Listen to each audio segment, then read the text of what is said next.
G'day, Doggies fans, all things Bulldogs. It's episode 48, I think. We've got a special guest on tonight.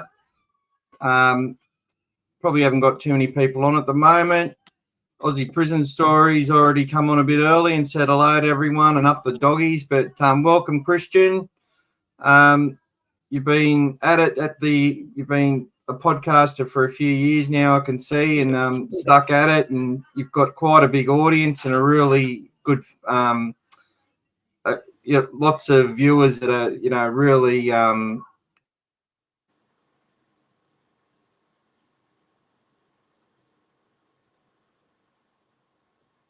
Yep. Hello.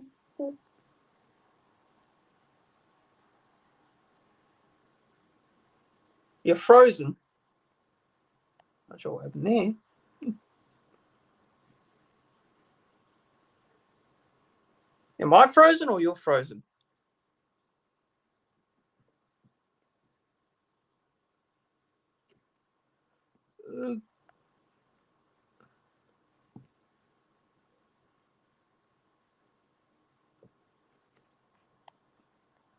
I'm not sure what's going on.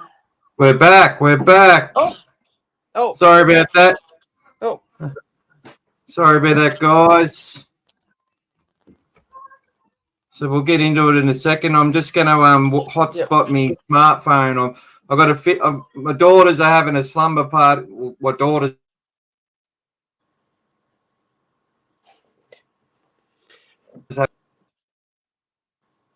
Yeah, you are cutting off a bit. Oh. Sorry about that. I'm just going to bloody internet. Yeah. Mobile hotspot.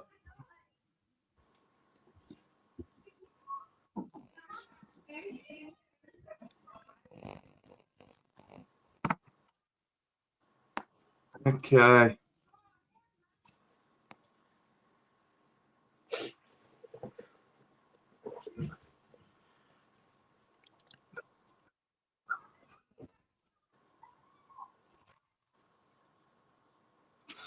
All right.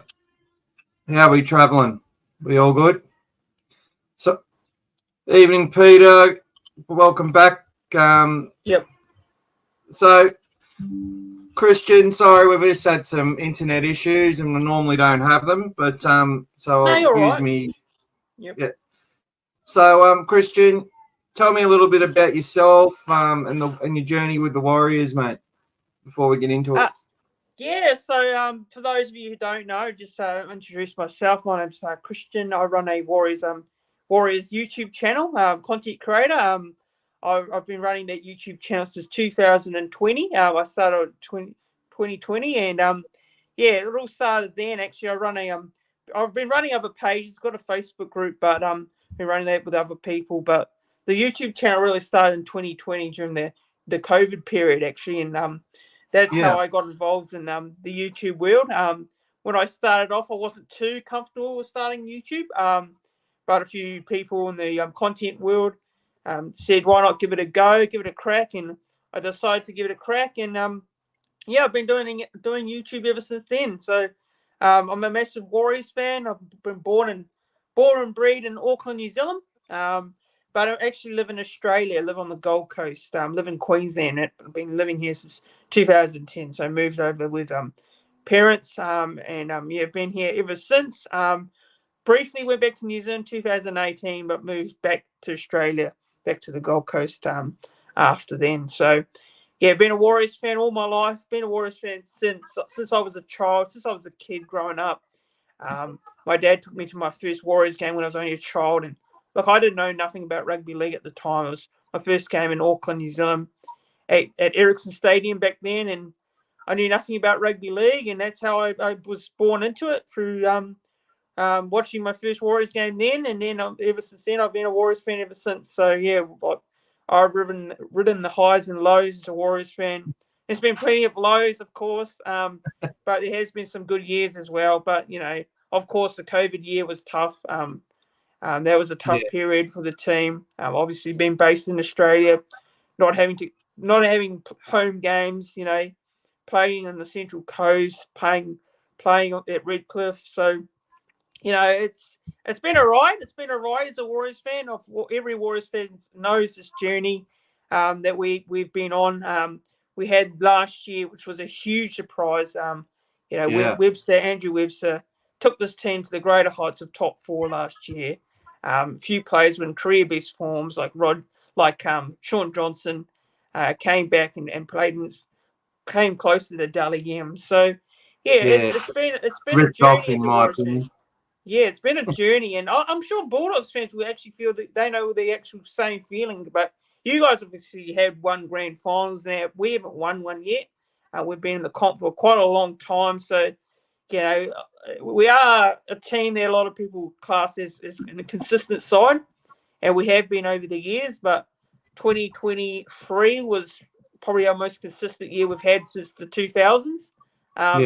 Since Ivan Cleary was our coach, and we had some great years with Daniel Anderson as our head coach as well. So, none other than that. Look, man, I've been a Warriors fan for a very long time. It's in my blood, win, lose or draw. Man, I'm always there watching the boys live in action. Where it'd be the tough results, where it'd be the good results. Man, it's just the ride you have as a fan, right? That feeling as a Dogs fan. There's always the highs and the lows. There are frustrations. There's always doubts, but you're still there supporting them, win, lose or draw. So that's just my little story, my journey as a Warriors fan.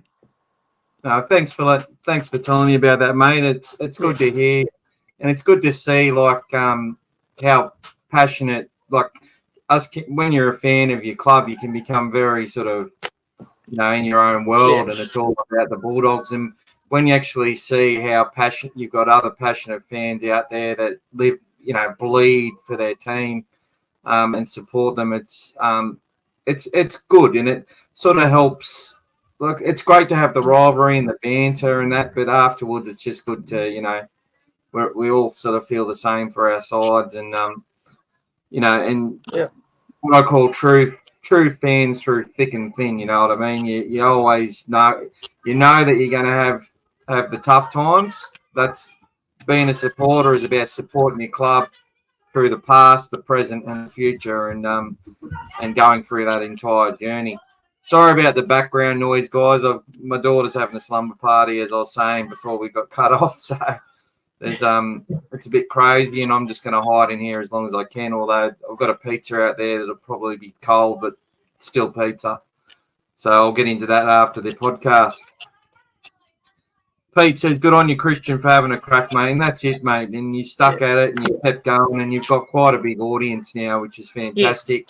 And I've tuned in the last 2 years to your season previews with Andy Raymond, who was one of my favourite commentators on Fox Sports, and I follow him, and I listen to all his podcasts with all the rugby league fraternity. So he's just a wonderful guy, whether it's with the boxing or rugby league. He's just a great guy and does a lot of good stuff off the away from what he does as well. He's a good human being, Andy, and you can tell that by he gives his time on your podcast as well, which is really, really good. You'll have to put in a good word for him. Maybe I could come on with you when you do it next year, but it rolls pretty well, and it's good actually to listen to it, and I enjoy what you've come up with. It's but at the start of all seasons, we're all experts, and by the time we get halfway through, we're usually got egg on all our faces. The only consistent thing seems to be the Penrith Panthers and the Bunkers shit. We can agree on that one. Yeah. Before we get into it, you can probably see scrolling along the bottom there, the Bulldogs lost one of our greats this year, Jeff Robinson, the wild man, 66 years old, been battling cancer, reportedly had a heart attack. He's been in and around the club recently, the last few years, so we've seen a little bit of him. But he was a great player, won 2 grand finals, played in the loss to the Eels in '86 as well. But he also coached and won a under-21s President's Cup for the Bulldogs in 1991. He was the coach. So obviously he used to score some really good tries as well on that edge, playing either side. They could target him at a small man and he'd get tries, but he was just a fair player as well, could throw him. Never took a backward step. But sorry for laughing there. I just read something on the comments. But just our thoughts go out to Jeff Robinson and his family, and the Bulldogs club is going to be hurting, and I'm sure they'll be wearing the black armbands and going out there and giving their best against the Warriors on Saturday at Accor, and playing the way that Jeff played. That was hard, uncompromising, tough, and fair. Rest in peace, and that's really well said, Peter. Keep it short and sweet. Rest in peace, Robbo. But let's move on. I've got a little video I'll show at the end, just a minute of some of his highlights and stuff. So I'll put that on at the end of our podcast. We'll probably go for about 45 minutes tonight because we did one last night and covered a lot of stuff. Yeah, we did. Yeah, we did. So. I like what Dee's said. Dee's been coming on quite a bit lately. Getting fans of the good blokes from opposition teams can be really conflicting. I don't want a reason to feel bad when we beat them. So there you go. Yeah. All right. So let's look at the squads that have been selected. I'll present that on our screen. Let's get that cranking. There we go. Oh, yeah. Oh, what's happened there? We all good? Yep, all good. All right. So the squads are so Ali Lowett. Well, can you read it off there? The changes for the Warriors there, Christian. Yeah, I've actually got it on my laptop, so I've got my laptop on as well, so I've got it on my screen as well. So, yeah, Ali Leotawa is the ins, Bunty Afoa, Jacob Laban, Leka Haliasima, who's just re-signed with the club. He's been promoted into the top 30 squad. Tane Tuapiki, those are the ins, and those are the ins for us there. So let's run them through the matchup. So we've got Connor Tracy and Charles Nickel-Klokstad. Connor Tracy's been phenomenal for us. He's in that style of a Dylan Edwards. Obviously not at that level yet, but he's fast. He's really good under the high ball, very courageous, got ball skills, can play in the halves, can play anywhere in the back line, and has been very good at chiming in to get us going on the edges, and he'll be imperative for us. Even though it's going to be a wet game, I think there'll be some opportunities out wide with the way the Warriors defend, and if we can get you guys tired, because the Dogs are moving sides from left to right, probably more so than any other side of the comp. I was actually watching it. They're playing a little bit like the West Tigers of 2005, just really getting a lot of ball from left to right. West were probably a bit faster and had a bit more variation in with players like Benji Marshall, stepping back in and around. But we've it just reminded me a little bit of that. We all know about Charles Nickel-Klokstad. He's played in the grand final. He's to keep RTS out of the fullback spot's a big deal. So he's been a bit out of form, but I'm sure that the back three will be primed. We've got Jacob Kraz and Dallin, Bronson Cherry and Roger, Critter and Pompey, Blake Wilson and Marcelo, the Chilean warrior, who come once he got some confidence in his knees. He after that knee injury he had at Canterbury, he seems to have gone really well and found a home there. Matty Burton and Chanel Harris-DeVita, Toby Sexton and Tamari Martin, King and Fanua Blake, who's obviously got a lot to play for on his way out the door. Marnie and Egan, probably probably the two second best hookers for each state of Queensland and New South Wales this year. Samuel Hughes and Mitch Barnett, Kickow and Nakore, Salmon and Capel, Haywood and Harris. And we've got Kurt Mann, who makes his return, which has been a huge out for us. We really need him. Freddie Lussick, who's done a good job since going to the Warriors. Josh Curran and Dylan Walker, the grand final winning player. And your old guy, Curtis Moran, Jazz Taviga, and Lipoy Hopoy with Jackson Ford. And there's the rest of them there in the extended bench. So before we get into it, what do you love about your side this year, mate? Like, I know you've had a lot of issues, but which players are standing up at the moment for you guys where you haven't sort of been playing to the expectation, but who's been standing up for you guys this year?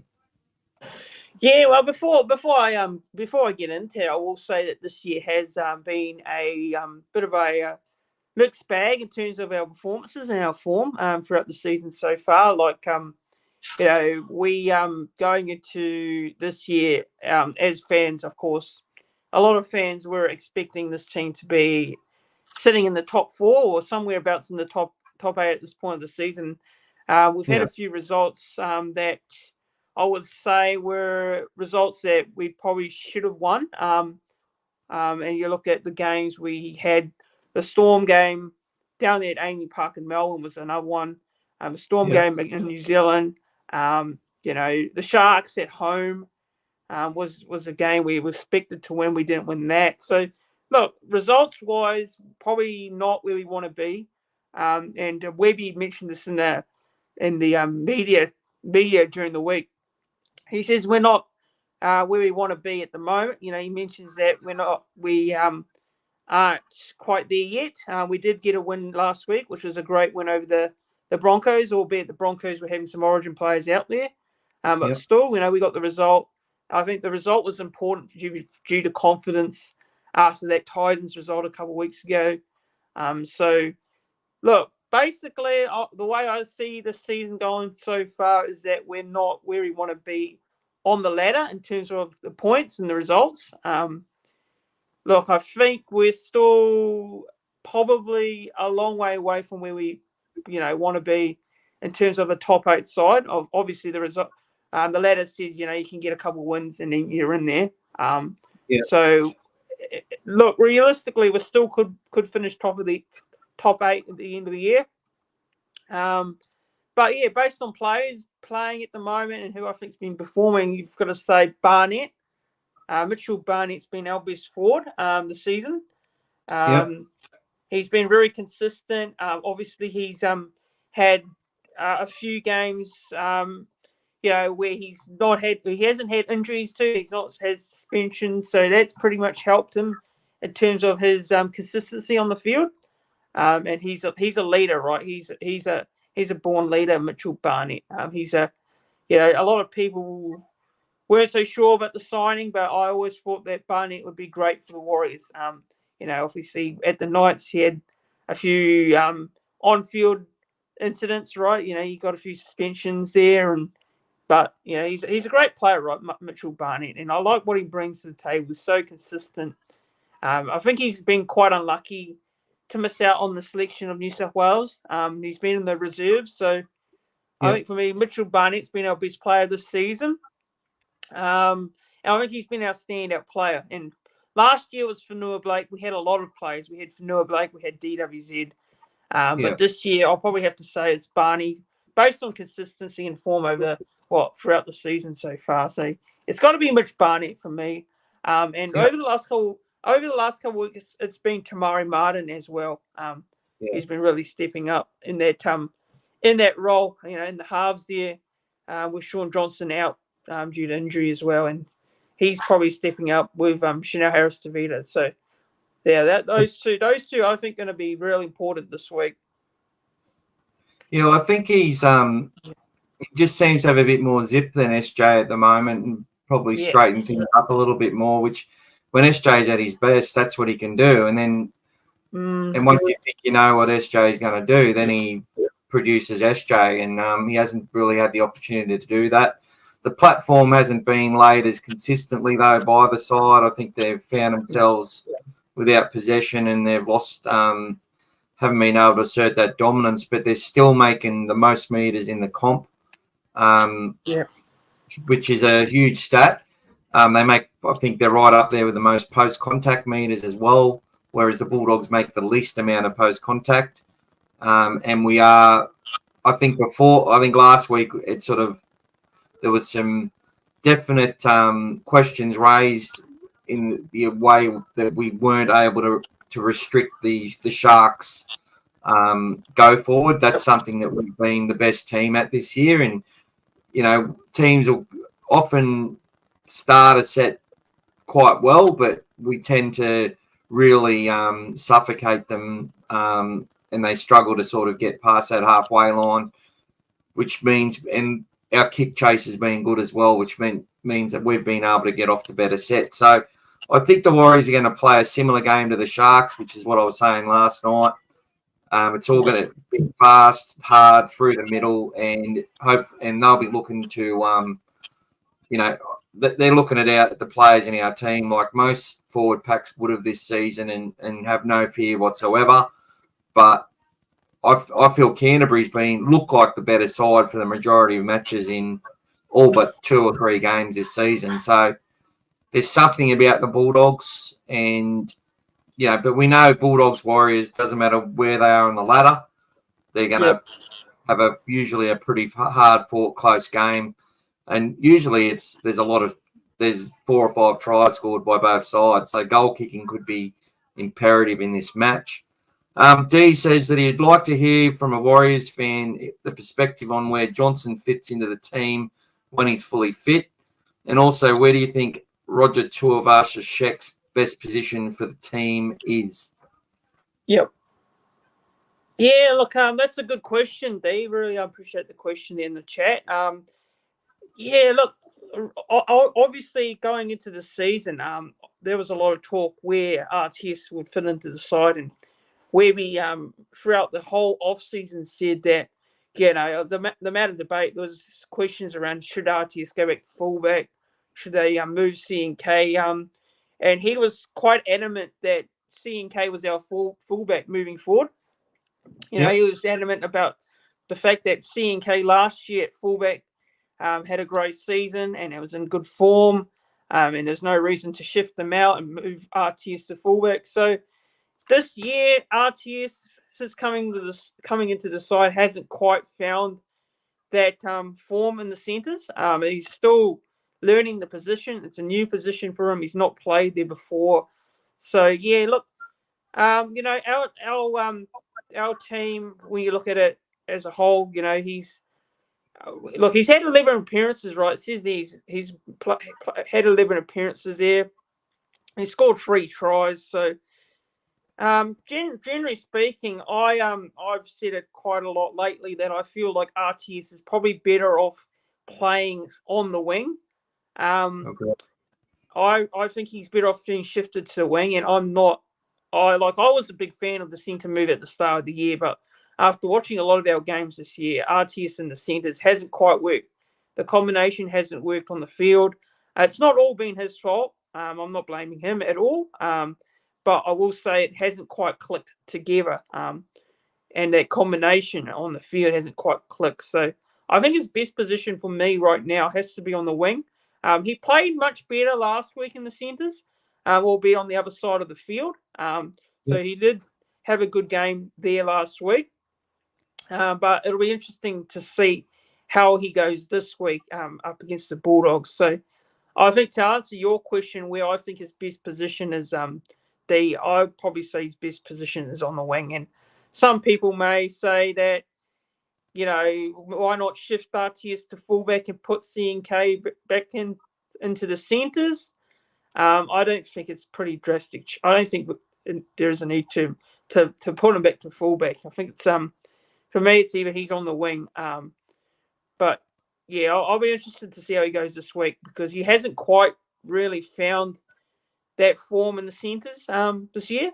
So he played a lot better last week against the Broncos, but just interested to see how he goes this week. Yeah, well, looking at the stat that's which I look at for him is that he's obviously getting a lot of ball because he's making 168 run meters as a centre, which should be up there with the best in the competition for a centre. Especially when that hasn't been made through millions of line breaks or anything like that, or intercepts or anything like that. He's only had 4 line breaks from 11 games, which isn't too bad. But yeah, I'd suggest that. And do you think Sean Johnson comes straight into this side when he's fully fit? He's your best halfback in the club right now. Look, this is a bit of a real tough dilemma with Sean Johnson. And a lot of it's down to the fact that since he's been back when he's been back on the field, the combination's not been clicking, right? Him and Tamari Martin hasn't really clicked into gear when they played together. You've got Chanel Harris-Davida there, who's since coming into the side, he's always put in a great performance. And he and CHT and Tamari Martin have been forming a good partnership. We went on a 3-game winning streak when those two were in the halves together. So, and Sean has had a lot of injuries this year. It's really affected his performances on the field. And you can tell that. You can really tell that because last year, there was a lot of doubts last year when Sean, his form wasn't there, right? Some people were doubting whether he should retire or move on. Last year, he came close to winning the Dally M. He was very close to winning the Dally M. It's probably one of his best seasons. So this year, obviously, there was a lot expected. There's always a lot of expectations when you've got a senior player like Sean in your side. And it hasn't quite worked out for him this year. It's probably down to injuries that have really affected him. So, it's a tough decision to make if you're Webby because you look at CHT, you look at Tamari Martin in their form. You got to think about the future as well, right? You've also got to look to the future. Sean's been a great player for us for a number of years. He's one of my favourite players. I love Sean Johnson. I love what he brings. But his body is also getting a lot older. He's getting a lot of niggles now, and that's what these players do. They get age, and they get injuries and niggles each week, and that's the reality of the NRL. And you get the players that get a lot older. So I love Sean Johnson, right? I really love him. He's a great player, very nice bloke as well. I've met him a few times, got a photo with him. But you've also got to think to the future as well, right? So you don't know. It's a tough one. It's a really tough one. It's a tough one because if you leave Sean out, then people will say, "Oh, is it the right call?" But if you bring him back in, we were actually winning games without Sean Johnson. So it's a tough choice. It's a tough choice, and I was just reading the comment there. Actually, reading that comment. And Jazz is saying here that Johnson's our best halfback and got Dally M last year. RTS has run out of time to be top-notch centre, which I agree with. And you play him on the wing, CNK's too good at fullback to change, and Tuivasa-Sheck's the next man up, which I absolutely agree. Tane Tuivasa-Sheck's our backup fullback moving forward. And he's been playing well in New South Wales Cup this year. So I agree with Jazz on that comment there. But just on Sean Johnson, it's a tough call to make, right? I wouldn't want to be Webby in that position, right? Obviously, I think what he'll do when he's back, he'll probably bring him back into the side. He won't drop Sean Johnson altogether. So it's a difficult decision, right? Because his form's not been great this year, but it's been down to a few other things like injuries and that on the field as well. Obviously that and the combinations. Combination tomorrow morning hasn't quite clicked, but they haven't been given a lot of time together as well. So you can be pretty critical as a fan. You can look at the results and say, look, we won 3 games in a row with Tamari Martin and CHT, keep them there. And some people may put the blame on Sean Johnson. I don't think we can put the blame entirely on Sean Johnson for some of the results this year. But you can also look at it and say, look, CHC and Tamari Martin have been playing great footies when they're been together. So, there's a reason why I don't know if you can drop, Tamari Martin and CHC right now. But that's just based on what I've seen at the moment. So, that's just my answer to that. But tricky one to answer, really. Tricky question to answer in regards to Shaun Johnson. Yeah. I have. I think there's and it's one of those things. It's up to the coach and the players to sort of know when it's time, but it's never easy. Look, I think D's bit of tongue in cheek. How confident are you the Warriors are going to make the finals, knowing you have a potential 60-point loss in for you this week? For me, the fact that Dogs have been in every game this year gives me great confidence every week. Yeah, and that's Look, I don't think it'll be 60 points, D, but there's a bit more calm when I go into a game. I feel a little bit calmer, but it's still tough. Jazz isn't nowhere near as confident as the start of the season. That hiding from the Titans was disgusting. Just to erase that one, I reckon. Tahi, it's a good point. The fact that all combinations were supposed to be run through Luke Metcalf and Sean, all middles were running injured. New combinations had to be adapted to. Unfortunately, that took a lot of time. And I can sort of, not to sort of dwell on that too much, because it's an excuse, but at the same time, I can understand that as a Bulldogs fan, because we had a situation in 2021 where and 2022 where Burton played with Averillo all off season. Averillo had 2 games. We won the first. We should have won the second. We were the better side in the first 2 games, and then he dropped Averillo and replaced him with Brandon Wakeham, who come out and played well. We lost to Manly by a point. Then we went to Melbourne and got flogged. And then he dropped Wakeham and then brought in Kyle Flanagan. All the things they practiced and what that resulted in, we had a side that, apart from that Melbourne loss, was having a lot of close losses. We had 2 wins in the first 10 rounds. Trent Barrett lost his job. And then Mick Potter took over. We took a few games to get going, then went on a couple of runs and had a pretty good end of the season with no pressure or expectation. I think the point I make is that if players haven't, Canterbury go into this season knowing that they're the coach knew pretty early that Drew Hutchison was going to be the halfback, Matt Burton's the 5'8". Blake Taft was starting as the fullback, and the contingency plans were all worked out. Critter was going to centre. Everyone knew where they were going to play. And as injuries happened, there was a next man up mentality, and it's worked out well. And there's been a whole plan going through the season that, I don't think Luke Metcalf started for you guys last year, did he? Did he start in the halves for you guys last year, or did he come through a little bit later? We started the halves last year with Shaun Johnson and Tamari Martin. Yeah, that's what I thought. First couple of games, and then Tamari Martin had I think he had an injury. Can't remember what round it was, but he had an injury and he was out for quite some time. And then Luke Metcalf came in, and I think when Luke Metcalf came in, I thought our attack was a lot more. I think it was a lot more potent. I thought our attack was a lot more potent with Luke Metcalf, and I think he brings a lot more of a different dynamic to the team with the attacking shape. So him and Shaun Johnson, I thought, were forming a great partnership there in the halves, and then he got injured, which was heartbreaking because it was right before the finals, and then we changed our halves combination, and it was back to Tamari and Shaun.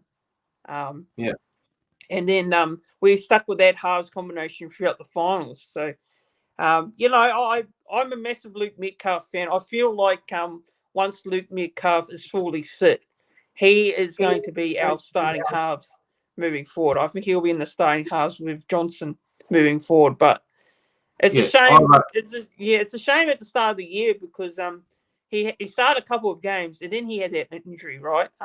Yeah. And that's the most heartbreaking thing. He had that injury. It was against the Knights, I think it was, in New Zealand, and that was a game I attended, and he had that injury. So that was the most heartbreaking thing to see him come off with an injury, and he was just getting over an injury from last year. So, and he's a really talented player like Metcalf. So I have massive, I feel like he's the half of the future for us moving forward. Yeah, well, you can probably see the future with Tuivasa and Metcalf and the like all coming together. Tiari Martin will probably have a few more years in him, and the fact that Harris Tavita's had a year off and come back, he's probably a few more years in him as well. So he's got a contingency plan there. But I think what it shows, though, is if your coach has got a plan at the start of the season and everyone's sort of in the 30-man squad and they have a preseason together and there's an injury, they know what the next step is. Yep. Whereas Canterbury last year were very disjointed and disorganised due to the amount of injuries that we had throughout the start of the season and beyond. And it really put a hole in the works. And then and then people and personalities started having issues. But moving forward this year, it's a lot more settled, obviously. Everyone knows where they're going and what they're doing. And it's really helped the Bulldogs a lot. And everyone knows their role. There was Drew Hutchison's actually got a hamstring injury, so he's out for 4 weeks. But he probably knows that he's not coming back into our side as the half unless Toby Sexton gets injured. That they'll run with Toby through good times and bad, I think, until for the rest of the season. Like that's always been the plan. And Drew was there because he helped build confidence defensively. But Toby was always going to be the one who'd take us to that next level in attack. And Birdo and him showed some good signs last year as well. So there was already a bit of connectivity there. So, look, Pete's come in just to go to the chat. Accor very well drained, not torrential conditions coming. Dogs will still move the ball as they have done, and saying that Warriors will be right up for this, as they always are, brother. They are, and it doesn't matter where we are and what we're doing. The Warriors and the Bulldogs are generally going to have a tough hit out. Jazz doesn't like excuses, but we've had 9 or 10 starters out at times. The boys just aren't good enough to adapt quickly. Well, that's the thing. It's connectivity. Connectivity is in everything. I actually did and I've mentioned this a few times on my channel. I actually went through and got all the statistics on how many games teams have played together, as in the top 30 squad, and how many games they'd had together through juniors and through NRL. And Canterbury are the wooden spooners in that. Like, we averaged like at the start of the season, we averaged like 3 or 4 games together. So what the club's done is just focused on defence. The attack, you need a bit longer. But the Warriors were right up there. They've had, but because they've had so many injuries, it's really put a spanner in that. They've sort of kept the crux of their side and built on it for quite a few years, and they've only sort of brought in 2 or 3 really good signings every couple of years and let a few good ones go as well, like Josh Curran, for example. So and now they're going to get rid of or let Adam Fanor-Blake go to the Sharks, which I don't know how they can fit another front rower into their squad, to be honest. But let's move on. Ross he comes in and says a few short words. G'day, Ross. How you going, mate? He's come in and given us the best berries to Bulldog side that we've had. He's got Les Johnson fullback, so I'm not going to go through it. But thanks, Ross. And I agree 100%. I can't really disagree with that. Les Johns is reportedly like one of the best Bulldogs ever, and many of us haven't got to see him. Well, he wasn't a Bulldog; he was a Berry. So there you go. So he says Tamari Martin was returning from a broken leg, just the whole development on hold, 100%. Yep. He took over after Tamari broke his leg round 7. Shaz the Don, should Reed Marnie be picked for Origin? Good question, Shaz the Don. I think he's the form hooker in the comp, but when Billy says we're Queenslanders, which I'm definitely not, and my kids are. All my kids have two heads, unfortunately. But when Billy says that, he's going to go with Ben Hunt and Harry Grant. And Reed Marnie is definitely showing through his kicking game, which has been much better this year. Was way too impatient last year. He still has his moments, but it's been a lot better. His kicking game, his defensive ability, his first contact's been a lot better. He's stuck to what he's doing. People still criticise him for sort of playing as an additional playmaker at times, but that's the way Canterbury play. Sometimes he's just moving into that small lock role, and the small lock who's out there goes in a dummy half or whatever it is. I think he was selected to play for Queensland a couple of years ago when Harry Grant was out, and then he got injured in the training, so he didn't get to play. I'm pretty sure that's what happened. So I think he's back to that form, and I think he will end up pulling on the maroon jersey at some point for Queensland. In saying that, what do you think about your hooker, Wade Egan? I think he's probably been in the top 3 New South Wales hookers for this season as well. Yeah, look, I'm a massive fan of Wade. Massive fan of Wade Egan, and he's just I think just early this year he just re-signed with the club as well for another couple of years as well. So he's really committed to the Warriors and the club, which you don't often see in a lot of the Aussie players that come to the Warriors. They only stay for a couple of seasons and then they generally either homesick, they want to go home. So that's the thing I love about Wade Egan. He's really committed to staying with the Warriors moving forward, and he's a great player. And look, at the start of the season, I thought his form was great, but he has a little bit tailed off with him over the recent months. But yeah, look, he's a great player, right? He's a great player. He's a good hooker. Some people, aren't too high on him, but now as Warriors fans, a lot of Warriors fans have now really grown to love him at the club as a whole. And yeah, he's been with us for a few years now. So he's a good hooker, right? He's a really good hooker. He's not your flashiest player, but he does his job very well. And I think there's one thing I do say with Wade Egan that maybe is probably a little bit of a thing that he could probably put in his game is maybe have a little bit more of a kicking game, because a lot of hookers have a kicking game, right? Reed Marnie can kick the ball. I think there's only one thing that I will. Yeah, I think there's only one thing that I'll say with Egan is maybe he can have a little kicking game, but other than that, he's got everything, right?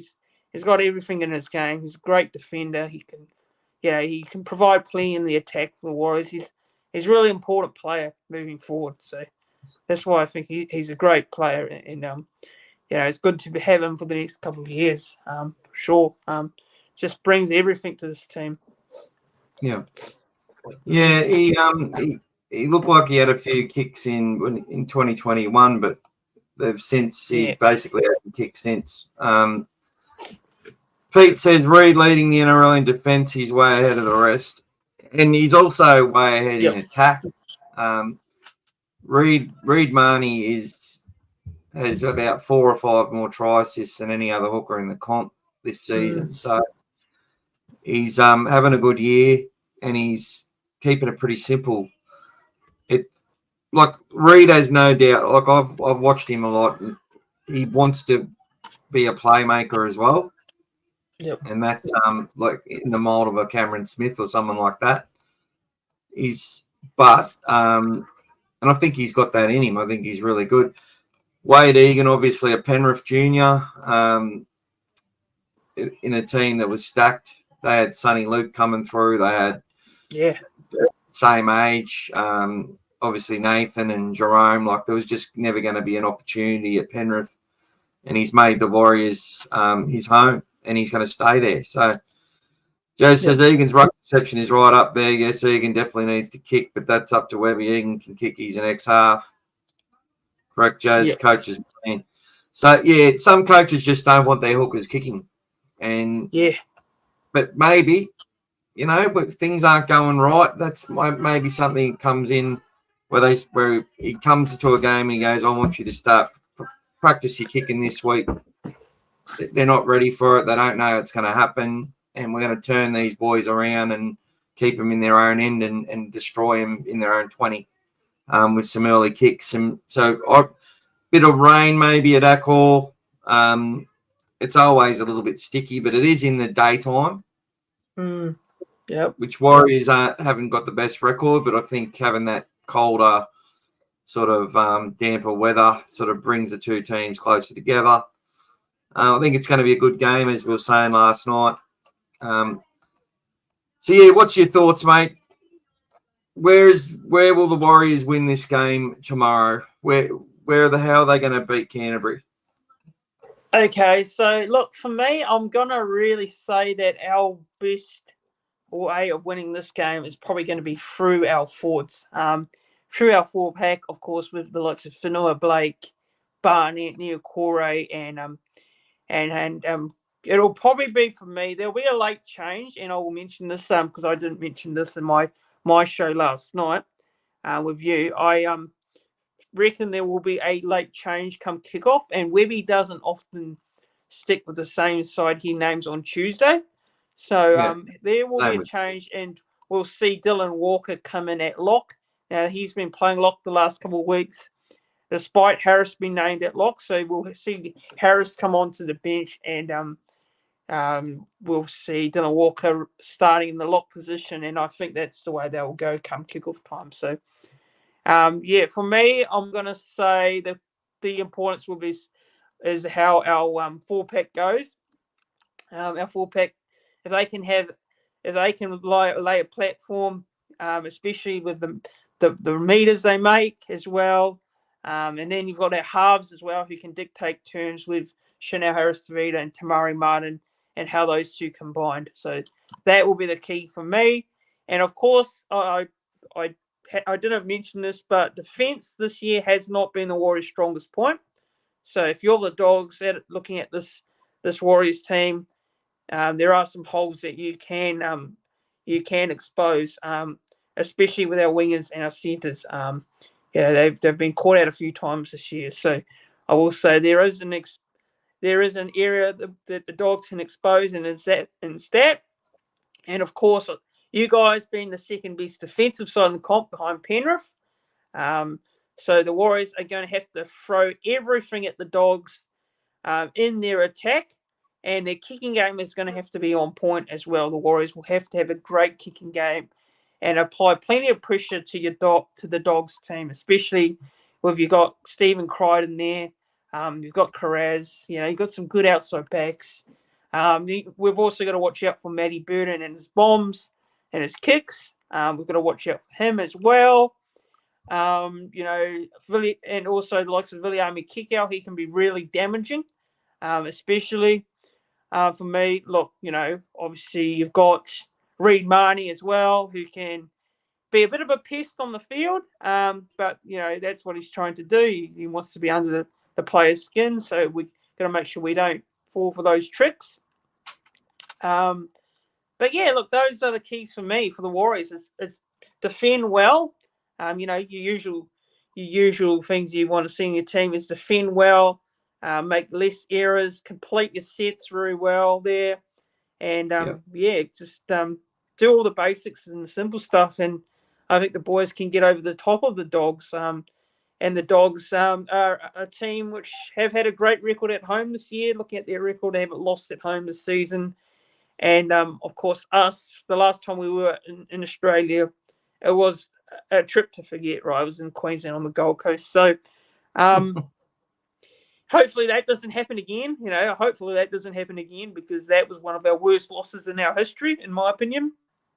And that was a game I attended, which unfortunately was a game I had to sit through the whole game. But yeah, it's going to be a good game. I can't wait for it. Really excited. Really looking forward to it. It's going to be a tricky game. This Bulldogs team are a different team to what they were last year. Yes, we beat them in both encounters, but they were close encounters as well, despite the Dogs' form in 2023 not being great. And their position on the ladder was a lot different to where we were last season. So it's going to be a tricky game. It's going to be a tough game for us in Sydney on Saturday. But I think the Warriors will have a lot of support in Sydney. They generally do have a lot of support here in Australia. So and no doubt the Dogs will have great support there at their home ground. So it should be a great game. I really can't wait for it. I'm really looking forward to seeing how the boys go and how they can back up last week's result against the Broncos. But of course, we're going to have to be a lot better. This Dogs team is such a tricky team at the moment. I can't, I can give them as a lot of credit as I can here, and some people haven't really taken and given them a lot of credit for where they're sitting at the moment. So, they're a resilient team, right? The Dogs, they're really resilient. They remind me of us last year, where we were sitting in the position of making the top four. So I think it's going to be a tricky game. So I'm looking forward to it. Yeah, there's definitely lots of similarities there, and I hope it puts to bed the ridiculous, statements that people make that Andrew Webber was the better of the assistants, and it's absolutely got nothing to do. They're both coaches can coach, both know what they're doing, both have a good grounding and had a really good apprenticeship over many years, and had different influences as well. They worked the same club for a little while together, but outside of that, that's the only real similarity. But look, most teams are playing the same sort of style of football. It's your back three makes meters, your forwards tackle all day, and basically your forwards do a lot of the runs when they're in the attacking zone more often to wear teams down in that middle third. But most of the time, the back three are doing 3 hit-ups every set. So it's changed from a forward-dominated game to the backs do a lot of forward work. And both teams have players that get to work and make the meters and do the yardage. And I think Pete said it pretty good there. On paper, the Warrior forwards, they're scary, which is right, but the conditions even it up. Dogs will spread the ball at every opportunity, which is what we were talking about earlier in Matt Burton. When the Warriors get on top defensively, if they don't put pressure on his kick or enough, we definitely march upfield in defence in one line. And, Dallin the Lesniak has got to run back. Your forwards have still got to go back further than they normally would against most sides, because most sides aren't kicking it as far as Matt Burton does. So I really agree with that. Lakeside, g'day, mate. Welcome again. No losses at the home for the Dogs. Go the Doggies, and he doesn't see us being beaten. He said that earlier. I see this game against the Dogs harder than versing the Storms, believe it or not. It's a good point you've made there, Jazz, because the Storm, to me, when I watch them every week, I'm like, they don't play like a top 8 side. I don't know how they've won some of their games. Obviously, they've got some brilliant players like Jerome Hughes and Pappenhausen and the new young fella, and they've got some handy forwards, but I really don't know how they've won a lot of games. And then you go Craig Bellamy and whatever else. But to me, they've been so inconsistent, and that's scary. That's scary because they haven't had their best spine. They haven't had their best team on the park hardly ever, and they're still on top of the ladder. So they're going to be a big chance at the grand final, because I don't think I've seen them play for 80 minutes this season. So I would, and they're the ones under the radar, in my opinion, which is hard for a Melbourne Storm side, but they haven't been that impressive, even though they've won most of these games. Like Canterbury, I felt we were the better side against them in 60 of the 80 minutes, but they made us pay and they won. Tahi, bro, as long as the middles push out the defence with hold, the Dogs have a lot of hard workers, so again, will be a good game. Yeah, that's the thing. You've just got this yin and yang of big side versus little side and speed versus power and how's it all going to weigh it up? And, you know, it's going to come down to the ref's going to have a lot to do with it as well, and who gets the 50-50s based on the way that they're dominating the game is going to be very important. Tahi says Burton is magical with his kick. Storm are very operated this year. Yes. So look, what's your predictions there, Christian? What do you think the score is going to be? So like I touched on with you last night on my channel, I actually have gone with I think this will be one of those close grinding games, and I don't see a lot of points. And you talk about rain being forecast, so that even makes it more possible that it's going to be a low scoring game. So yeah, it'll be very tough. It'll be really close. I can't see a lot of points in it, really. Just looking at it, of course, you guys being very good defensively this year, so we're going to have to really take our chances and opportunities if we do get those opportunities.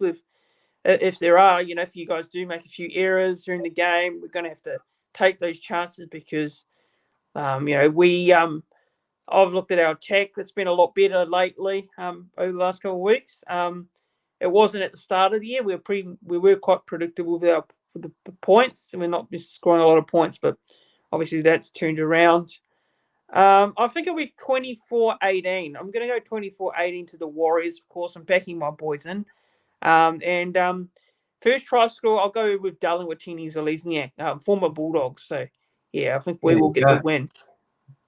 All right. Well, so looking at it, Bulldogs average loss is 10 points. Our average win is 17. Warriors average win is 16. And their average loss is 14. We've won 4 out of 5 in the daytime. Warriors have won 2 out of 6 in the daytime. Minus 31 for the Warriors. Obviously, we're traveling a lot better before having 60 put on them. One game can change it a lot. And that's something the Dogs have just been winning close and losing close. So, obviously, a team that's very beatable, but a team that will beat you if you the thing about the Dogs is, although we can make mistakes and do some stupid things, we don't really beat ourselves. We keep going for the 80 minutes, which is something you can't say about the Dogs for the last 7 years. Whereas the Warriors have been a little bit more inconsistent and you've seen a bit more fatigue come into their matches. Sometimes I think the meters that they make, the effort that they put in with the ball, sometimes I think comes back to bite them without it. Which is an interesting point that people don't really talk about much. Sometimes their players are doing so much work and they're so hard into the contact, like they're a hard, tough, physical side, whether they're coming first or last. They're not the side that just gets disinterested and starts just throwing the ball around trying to win from anywhere on the park like they used to, which used to pay off sometimes, especially against the Dogs. But you know, they're a much more physical, committed team in all areas than they were. And that's still in them. They're still coached that way. They've just, I think sometimes they've probably run a little bit out of gas. So Lakeside thinks the Dogs are going to win in a canter, and I hope you're right, buddy. And Pete Webber says, on form, I have to go for my Dogs in a close one, 1-12 and under 40 points. Sounds like a good bet, Pete. Valerio's come on, looking good, dog father. I believe Warriors have beaten the Dogs the last 7 starts. It's at least the last 6 starts. It could be the last 7. So he says red zone online defence has been our problem this year. And to be honest, that's where Canterbury have been I have to agree. Fantastic. And people talked a lot about Drew Hutchison. I'll bring it up again, but there's tackles that he made on his line with big second rowers like running full pelt at the line, and he's knocked them down 1-on-1. But the good thing about Toby Sexton, I don't think he would have made those tackles at the start of the year, but he's had a few of those moments this year, and he's made the tackles. So that's where Canterbury have come ahead in leaps and bounds, and that's what confidence does. The Warriors have to get that confidence back. They've got a bit of confidence beating the Broncos. They've got some forwards that have come back from injury. They've got some runs under their belt. They're going to be ready to prime to go for a big performance. But, you're playing a team which has got a bye next week in the Bulldogs, and that it seems to be for a lot of teams, it's so hard to defeat a team that's got the bye the next week. They play like it's a grand final because it's worth 4 points essentially. So, yeah.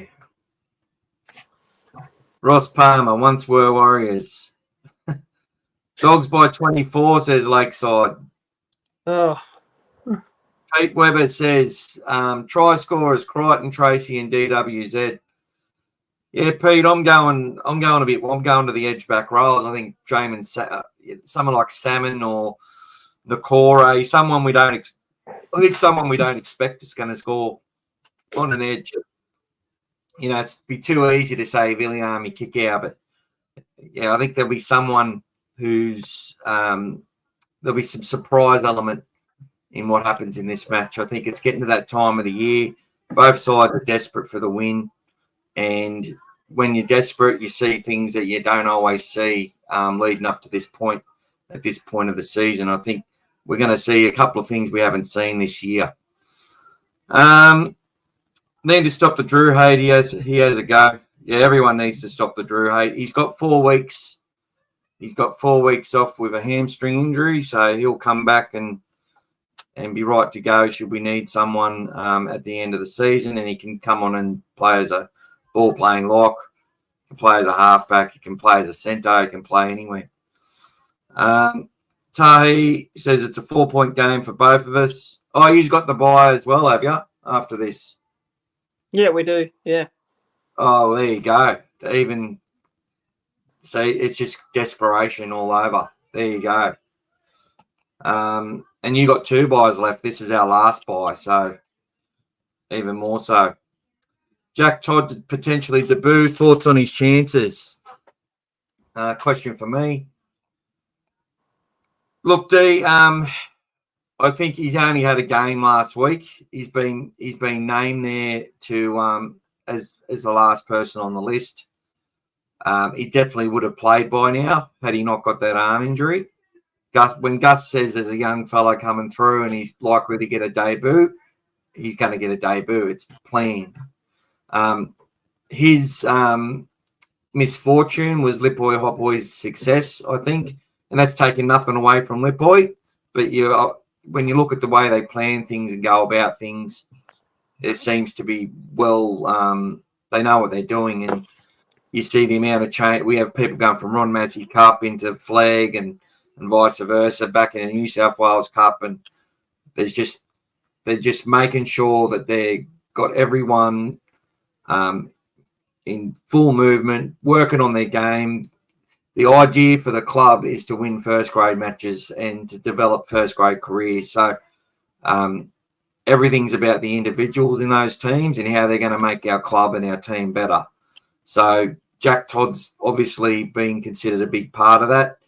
I think won't be playing. They might take him across as a 19th man, considering we've got quite a few of our older, sort of more experienced guys playing cup, like Ryan Sutton, Liam Knight, Chris Patolo, and the like. But yeah, I think maybe not this week.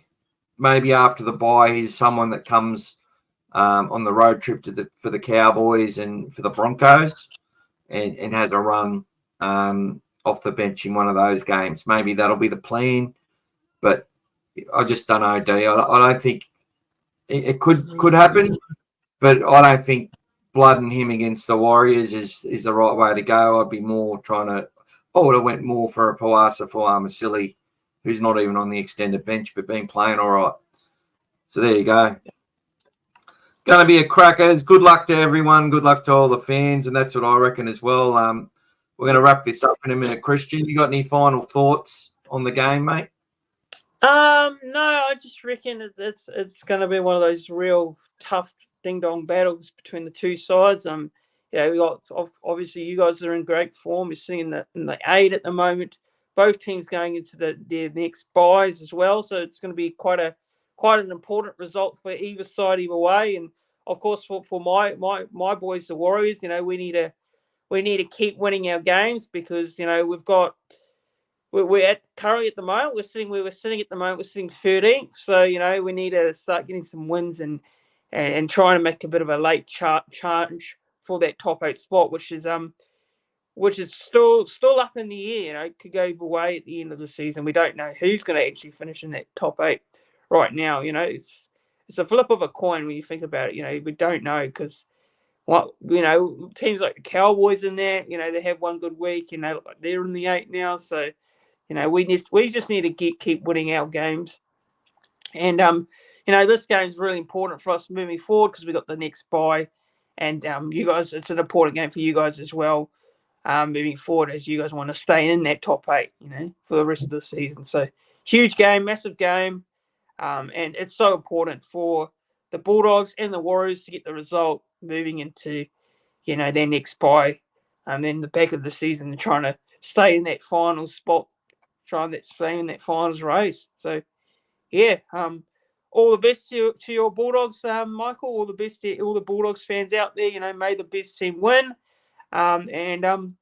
Hopefully, I'm hoping for a win for the Warriors in Sydney, but you guys will be hoping for a win for your Dogs. So, may the best team win, and hopefully it's a competitive and close game, and I think it should be. And hopefully we don't have any referee blunders.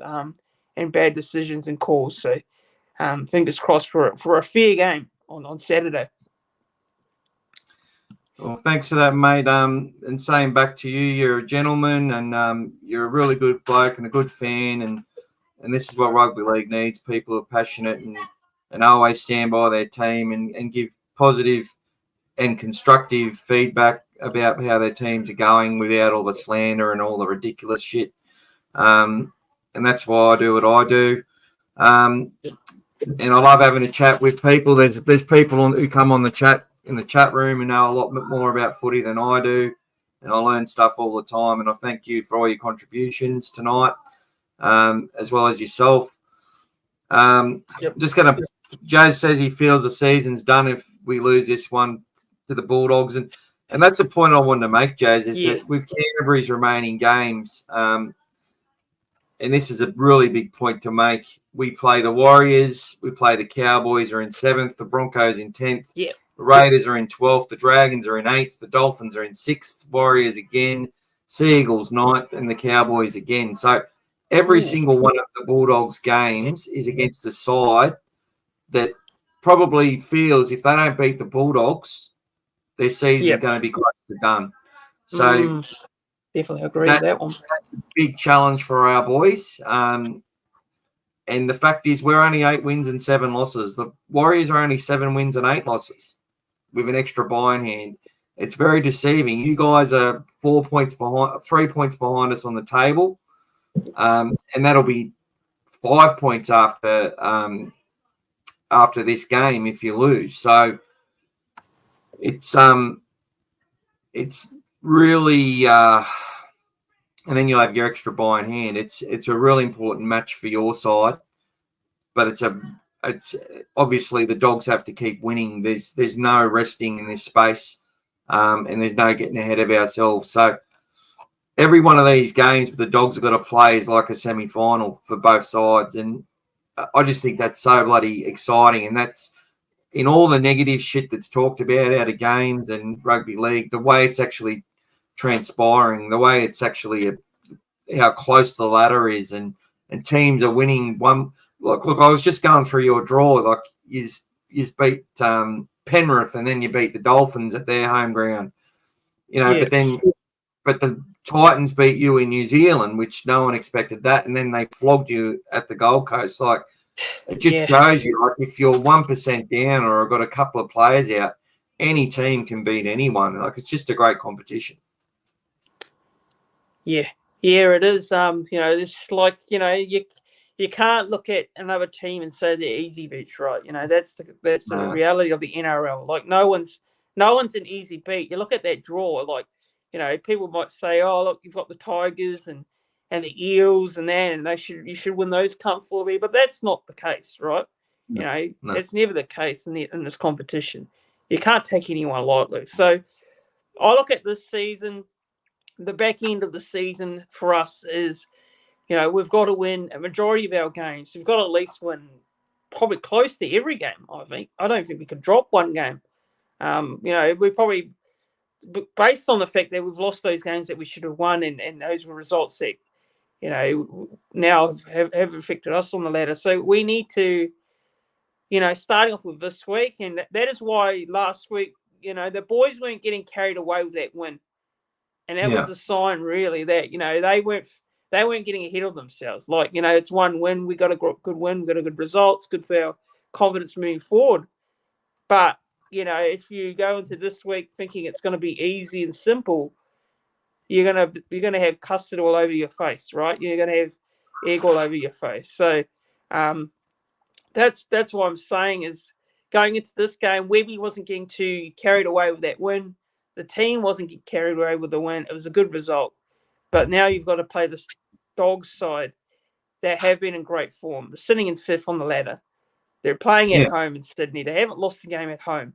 They're a resilient Dogs team, right? They haven't shown this resilience in a very long time. We haven't seen this in years, right, for the Bulldogs. So that's why I think that every game Sets from now up for a great game, mate. Every game from now on is an important game for us. So that's the way I sum it up. Yeah. Well, look, you've got 8 games left. You've got 2 buys. So you're on 17. 2 buys takes you to 21. And that means that I think you can get away with winning 4 games. When I go through all of the ladder predictors for all the sides, with the average win and average loss of the teams this year, I think 28 or 29 points is going to be enough to make the 8. I could be wrong. It may not pan out that way. The teams in the top 4 at the moment don't look like they're going to slide too far. I think there's a big chance that the Broncos will make the 8. I'll say that now. And I think the Warriors are a big chance to come and get some teams. Teams aren't going to want to play the Warriors come final time. They're not going to want to play the Broncos. South Sydney, no one wants to hear this from a Bulldogs fan, but South Sydney are a big chance. I think they have to win 6 of their last 9. But you guys, I think, can get away with winning 4. If you win 5, you'll definitely make it. So drop 1 to the Bulldogs, it becomes a lot harder. And when you start looking, if you look at the ladder, you'll be like, we're way off. But I think having 2 buys could work in your favour if you can get on a roll and win some matches. And they're all winnable games for you guys. Like, whether they're no easy games, but they're all winnable. You got the Raiders, you got the Tigers, the Eels, the Dolphins, the Seagulls, us twice, and the Sharks. So all winnable games, but if you're supposed to play finals this year, you will win 5 of those matches. But if you don't, it's good effort, guys. I think the Warriors are going to be right there. They're going to be between 10th and 7th or 6th. And I think the same for the Bulldogs. We're going to be in a similar spot.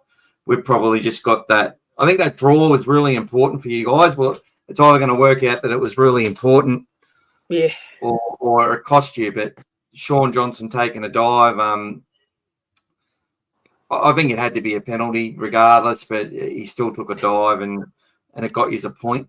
And it could turn out to be a point that gets you into the final. So, but that's pretty much it, guys. I really, Tay, reckon 6 minimum. Yep. I reckon 5 will get you there. I don't think you'll need to get 31 points. So he's on 17 plus that'd be 6 wins and 2 buys is what, 16. Yeah, I don't think you'll need to win 6. Yeah, that's the same, Jazz. It's you guys are in a similar spot to us, that every game you're playing is going to be desperate. I think the Eels and the Tigers will be out of the running by the time you play them. Yeah, they will be. Yep. That's dangerous as well, because they might have nothing to lose. You know what I mean? And that's also dangerous. Yeah. Well, you never know what you're going to get in that situation. You never know what you're going to get. I don't want to be playing teams like that, because they're playing for their contracts. They could be playing for their contracts, or they're playing for a bit of pride at the end of the season. So for their new coach to stay in their team, players are playing for contracts. Yeah, that's right. Anyway, night guys, chat soon, Mick. G'day, Pete. Night, Pete. Thanks for coming again and saying hello. It's been a good night. Enjoyed the chat, everyone. Just want a big thank you to you, Christian, for coming on, giving us your time and your expertise. And thanks to everyone who's contributed, and thanks to your Warriors fans who've come on and said hello, and those who also subscribe to the channel. I really appreciate it, guys. And that's the same, just a shout out. Get on there and subscribe to Warriors Fanatics. I don't know how to get the links and stuff. If you want to post a link into the comments on the YouTube, Christian, that'd be good, to join your channel. It really helps us out if you subscribe and that sort of stuff. And so if you can do that, Bulldogs fans, get out there and subscribe to Christian. You get some, if you love your rugby league and want to know about other teams coming up, get on there and have a listen. And you get some good other fans, other podcasters and content creators, and people like Andy Raymond come on his show. So it's a pretty good show to watch. But anyway, thanks heaps, mate. It's time for me to go and eat me cold pizza. No worries. Thanks for having me on. Thanks to all the viewers for tuning in, and I appreciate all the the love in the chat there, and all the banter as well aside. So thanks for having me on. Cheers, everyone. All right. See you later, everyone. See ya. Thank you. Have a good one.